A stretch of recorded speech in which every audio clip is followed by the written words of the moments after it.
महानगरपालिकेच्या आयुक्त शेखर सिंह यांच्या कार्यालयाबाहेर मोठ्या प्रमाणात घोषणाबाजी करत गदारोळ आंदोलन। महाविकास आघाडीच्या नेत्यांनी पिंपरी चिंचवड महानगरपालिकेच्या माध्यमातून भोसरी विधानसभा मतदारसंघातील भोसरी पुलाखाली सुरू असलेल्या अर्बन स्ट्रीट विकास कामांमध्ये ठेकेदारांच्या हलगर्जीपणामुळे झालेल्या एका सर्वसामान्य कुटुंबातील एका महिलेच्या पतीचा मृत्यू झाला होता। ही घटना 26 जुलै रोजी घडली होती। यामध्ये भोसरी येथे मागील 2 वर्षांपासून अर्बन सुशोभीकरण भोसरी सुरू आहे। संबंधित ठेकेदाराकडून सुरक्षेचे काही नियम न पाळता अस्ताव्यस्त पद्धतीनं काम सुरू आहे। तसेच अर्धवट काम करून त्याचे लोखंडी गज बाहेर आले होते। त्यामुळे दिलीप निवृत्ती पवळे वय वर्ष 45 त्यांचा त्यावर पडून घटनास्थळीच मृत्यू झाला होता, असा आरोप भोसरी विधानसभा मतदारसंघातील महाविकास आघाडीच्या स्थानिक नेत्यांकडून करण्यात आला आहे। शुक्रवार दिनांक 11 ऑक्टोबर रोजी शिवसेना उद्धव बाळासाहेब ठाकरे गटाचे रवी लांडगे, त्याचबरोबर राष्ट्रवादी काँग्रेस शरदचंद्र पवार पक्षाचे अजित गव्हाणे व सामाजिक कार्यकर्ते मारुती भापकर यांच्यासह मृत्यू झालेल्या व्यक्तीच्या कुटुंबियांनी पिंपरी चिंचवड महानगरपालिकेमध्ये आयुक्त शेखर सिंह यांच्या कार्यालयासमोर ठिय्या आंदोलन केलंय। आयुक्त शेखर सिंह, अतिरिक्त आयुक्त प्रदीप कांबळे पाटील यांच्या विरोधात त्यांनी जोरदार आक्रमक घोषणाबाजी केली। पोलिसांकडे, स्थानिक प्रशासनाकडे वारंवार या प्रकरणी तक्रार करून देखील अनेक महिने उलटून गेले। मात्र या प्रकरणाची गांभीर्याने दखल न घेतल्यानं महापालिका आयुक्तालयासमोर जोरदार घोषणाबाजी करण्यात आली आहे। अर्बन स्ट्रीटचं काम ज्या ठेकेदारांच्या माध्यमातून सुरू आहे त्यांच्यावर सदोष मनुष्यवधाचा गुन्हा दाखल व्हावा व त्यांना कायमचं ब्लॅकलिस्ट करण्यात यावं, अशी मागणी या नेत्यांकडून आणि कुटुंबियांकडून करण्यात आली आहे। किती प्रकल्प असे त्यांनी एकाच ठेकेदाराला देऊन त्यामध्ये भ्रष्टाचार करण्याचा प्रयत्न केला आहे। आत्ताच मागं छत्रपती संभाजी महाराजांच्या पुतळ्याचा आपण परिस्थिती बघितली, परंतु आम्हाला आता अर्बन स्ट्रीटमुळं या घराला बेघर अनाथ व्हायची वेळ आलेली आहे। पण आम्हाला या गोष्टीचं राजकारण करायचं नव्हतं। महाराजांच्या पुतळ्याच्या वेळेस पण आम्ही सांगितलं की महाराज हा खूप आस्थेचा विषय, सर्व महाराष्ट्राचा नाही तर सर्व देशाचा आस्थेचा विषय। त्यांनी, प्रशासनाने, आयुक्तांनी त्याच्यात लक्ष घालून तो महाराजांचा पुतळा कसा एकदम सुसज्जपणे बांधता येईल आणि पुढची 50-100 वर्ष त्याला काही होणार नाही याची दखल घेतली पाहिजे। आता या प्रकरणात सुद्धा आम्हाला याचं राजकारण करायचं नव्हतं। महिलेला दुःख झालेलं आहे, कुटुंबावर दुःखाचा डोंगर कोसळलेला आहे, पण प्रशासनाला जर सांगितलं नाही तर यांना न्याय देणार कोण? त्यामुळं यांची खरी परिस्थिती आम्ही प्रशासनाला आज सांगितली की फक्त आणि फक्त ठेकेदाराच्या चुकीमुळं आज एका 45 वर्षाचा एका कुटुंबाचा कर्ता पुरुष आपल्यातून गेलेला आहे आणि या महिलेला आतोनात दुःख झालेलं आहे। या मुलांना अनाथ व्हायची वेळ आलेली आहे। तर प्रशासनाने याची पूर्ण जबाबदारी घ्यावी आणि या कुटुंबाला पूर्ण न्याय कसा मिळवून देता येईल याची जबाबदारी घ्यावी अशी आम्ही आयुक्तांकडे मागणी केली आणि आत्ता त्यांनी आम्हाला तुर्तास यांना मानधनावर रुजू करण्याचं आश्वासन दिलं।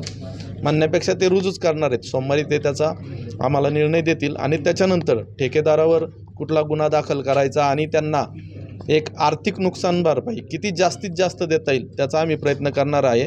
आणि आत्ता जे फक्त मानधनावर त्यांना रुजू करणार आहेत ते परमनंट कसं करता येईल या दृष्टीने आम्ही, सुलभाताई असेल, अजित भाऊ असेल किंवा मी असेल, पूर्ण त्या कुटुंबाच्या मागे उभे राहून त्यांना पूर्ण न्याय देण्याचा प्रयत्न करणार आहोत। आम्ही भोसरीमध्ये ज्या अर्बन स्ट्रीटच्या कामामध्ये बौले जे आमच्या भागात राहणारे ग्रस्त होते त्यांचं ॲक्सिडेंटमध्ये मृत्यू झाला, त्यावेळीसुद्धा आम्ही त्या ठिकाणी प्रशासनाला मागणी केली होती की याच्यावरती ताबडतोब कारवाई व्हावी आणि जे कोणी याला दोषी आहेत त्यांच्यावरती ॲक्शन झाली पाहिजे, अशा प्रकारची आमची भूमिका होती। आणि ज्या कुटुंबातली व्यक्ती गेली त्या कुटुंबाला मदत झाली पाहिजे अशा प्रकारची आम्ही भूमिका त्यावेळेस घेतली। परंतु आज एवढे दिवस होऊनसुद्धा त्याच्यावरती कुठल्याही प्रकारची कारवाई प्रशासनाकडनं केली गेली नाही।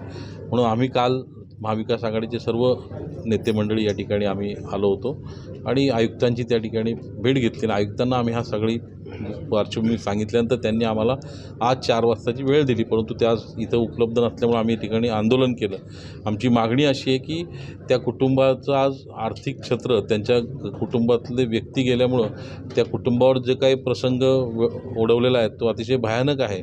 असं कुणावरती असा प्रसंग येऊ नये आणि याला जबाबदार महापालिका प्रशासन आणि सत्ताधारी आहेत। त्याच्यामुळे या गोष्टीचा आम्ही निषेध करत असताना आज ह्या कुटुंबाला मदत झाली पाहिजे। त्या ताई ज्या आहेत त्या शिक्षण त्यांचं BA BEd आहे, त्यांना ताबडतोब महापालिकेमध्ये नोकरी मिळावी अशी आमची मागणी आहे. त्यांनी आम्हाला आज आश्वासन दिलं, शब्द दिला की आम्ही तुम्हाला तात्पुरतं लगेच मानधनावरती घेऊ आणि जे काही त्यांचं आर्थिक मदत त्यांना यत्न करता येईल त्या संदर्भातसुद्धा येत्या 2 दिवसात तुम्हाला सांगू अशा प्रकारची त्यांनी भूमिका घेतली. पण आमची मागणी आहे की त्यांना महापालिकेच्या सेवेमध्ये परमनंट नोकरी मिळायला पाहिजे अशा प्रकारची आमची मागणी. आणि या निमित्ताने आम्ही प्रशासनाचा आणि सत्ताधाऱ्यांचा तीव्र निषेध करू.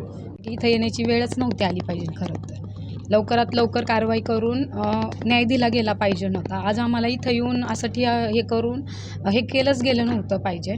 पण आता त्यांनी सांगितलेलं आहे की आता आज माझं तर आज पूर्ण आधारच गेलेला आहे. तर 2 मुलं आहेत माझीला.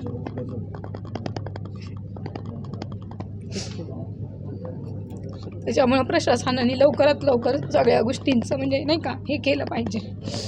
कारवाई तर केलीच पाहिजे पहिली गोष्ट. आणि दुसरी गोष्ट की मला कमीत कमी माझ्या मुलांना हे करणं शिकवता येईल वगैरे एवढी मदत झालीच पाहिजे. मी आत्ताच सांगितले की आता जे पत्र तुम्हाला दिलं गेले त्याच्या संदर्भामध्ये बोलते की आज स्थायी समितीमध्ये जे काही विषय होणार आहेत त्याच्या संदर्भामध्ये मी मान्य आयुक्तांना पत्र दिलेलं आहे. ब्रिस्क या कंपनीला काम देण्यासाठी आज त्यांची एवढी घाई चालली आहे की एका दिवसामध्ये निविदा उघडल्यानंतर एका दिवसात त्यांना दर कमी करण्याचे पत्र, टेंडर कमिटीची मीटिंग, सगळ्या गोष्टी एका दिवसामध्ये केल्या आणि स्थायी समितीमध्ये तो विषय घेतलेला आहे. त्या विषयामध्ये 6 लोकांच्या निविदा आल्या होत्या. 4 लोकांना डिस्क्वालिफाय केले. एक तर आता एक्झिस्टिंग काम करतो आहे त्यालासुद्धा डिस्क्वालिफाय केले. दुसरं म्हणजे जे आता अजून एक डिस्क्वालिफिकेशन आहे ते तर चुकीच्या पद्धतीने केले आहे. ते स्वतः त्यांनी मेलवरती कळवलं असतानासुद्धा ते कोर्टात जाणार आहेत आता लोक. पण ही जी निविदा आहे ते 60 कोटीमध्ये 25 कोटीचा भ्रष्टाचार आहे.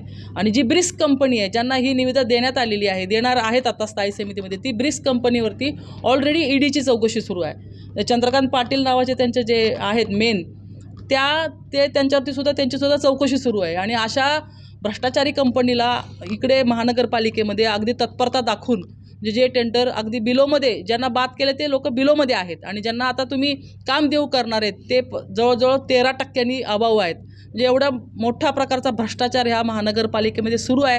त्याच्या संदर्भामध्ये आम्ही मान्य आयुक्तांना आताच पत्र दिलं आहे की आपण असा चुकीचा विषय करू नका. 2च लोकांमध्ये निविदा उघडण्याचं काही कारण नाही. निवडणुकीच्या तोंडावरती एवढी घाई करण्याचं काही कारण नाही आहे. तुम्ही जास्तीत जास्त लोकांना टेंडर ओपन करून तुम्ही लघुत्तम दराची निविदा स्वीकारा आणि महानगरपालिकेचे करदात्यांचे नागरिकांचे पैसे वाचवा अशा प्रकारची त्यांना आता आम्ही रिक्वेस्ट लेटर दिलेलं आहे. ऐकलं तर ठीक आहे, नाहीतर येणाऱ्या काळामध्ये 2 महिन्यामध्ये ह्याची सगळ्यांची चौकशी होईल आणि प्रशासनाला ह्याचं उत्तर द्यावंच लागेल.